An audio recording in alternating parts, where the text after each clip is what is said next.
Egyptologists, archaeologists, and geologists are discovering new things about Egypt all the time that completely shakes the foundations of what they thought they knew about the place. We're even finding there are structures much older than what the mainstream Egyptians would say. And the fact is, the Great Pyramid was likely built long before the reign of Khufu. There are many who believe the colossal structure is probably more than 10,000 years old and date back to a period predating that of the Great Flood. Every single block in the Great Pyramid is bigger than a car, and there are over 2 million of them. Oftentimes, we throw around the words awesome or monumental, and we don't really think about these words. But when you stand in front of the Great Pyramid, the word awesome is, in fact, an understatement of the grand size and scale. Built from more than 2 million limestone blocks, each weighing thousands of pounds, the pyramid is aligned perfectly to the cardinal points of the compass, north, south, east, and west, suggesting that its builders possessed extraordinary geographical knowledge. In November 2017, news was breaking around the world announced the discovery of what could be an enormous chamber within the Great Pyramid of Giza. If it can be verified, it would be the first major find inside the pyramid since the 1800s and a possible game changer in understanding both the pyramid and the civilization who built it. The discovery of the void is sensational because it opens up the whole discussion to more questions and to new answers. The void is so massive that the Statue of Liberty would fit inside easily from head to toe and still have room to move around. Isn't that incredible? Is it possible that whatever lies within the newly discovered void in the Great Pyramid will reveal not only incredible truths about ancient Egypt, but about the history of humankind? Could there be clues that reveal that Egypt was once home to an extraterrestrial civilization? The news of a possible fourth chamber within the Great Pyramid has become a source of great controversy inside the archaeological community. They have long held the belief that pyramids were essentially built as burial vaults, each possessing no more than 3 chambers.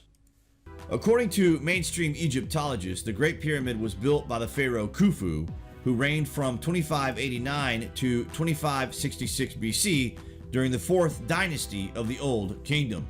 But this notion is hotly contested and is based entirely on a single and very controversial discovery.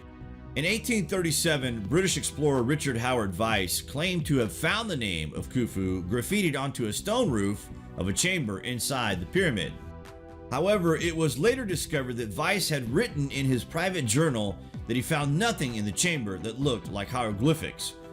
Some modern researchers suspect it may have been a forgery by Weiss's team to ensure that his expensive expedition was considered a rousing success. When we found this pyramid, there was no mummy, there were no treasures, no nothing, no hieroglyphs, nothing. What if all this that we're looking at is a decoy? Because the walls inside the Great Pyramid contain no hieroglyphs and there is no evidence that the colossal structure was ever used as a tomb or temple, there has been increasing speculation to its original purpose. One theory held by numerous scientists and archaeoengineers is that the pyramid and others like it may have been built as one and an enormous network of power plants. Christopher Dunn's theories indicate that some of these pyramids had chemicals mixed in them. And in fact, studies of his working devices have shown that this probably would work. According to Christopher Dunn, the pyramids were actually geomechanical devices. In other words, they were attached to the earth. They were tuned to vibrate with the frequencies of the earth, and they converted the energies of the earth into electromagnetic energy. The best example of this is in the Great Pyramid. It's probably the most precise structure on the planet.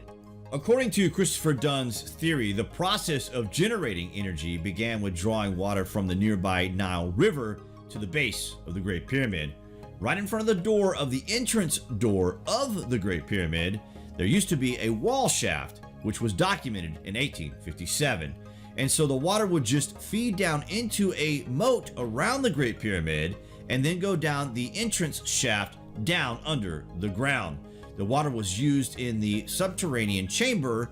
It is a water pump. The water was used to cause a compression wave and cause the pyramid to resonate. So, in the Queen's Chamber, two chemicals were introduced: hydrated zinc through the northern shaft and a dilute hydrochloric acid through the southern shaft. This vessel represents the Queen's Chamber. When you bring these two liquids together, a chemical reaction occurs, and a product of that chemical reaction is hydrogen. The hydrogen vapor then escapes through the chimney, and there you have the reaction. Adding credibility to Chris Dunn's remarkable theory is the fact that the traces of both zinc and hydrochloric acid have recently been found in the shafts leading to the so-called Queen's Chamber. But if the pyramid was really designed as a gigantic power plant, how was the power applied? Could the Great Pyramid of Giza have been designed as part of an enormous network of ancient power plants, not 4,000 years ago, but much, much earlier, and by a civilization with incredibly advanced knowledge?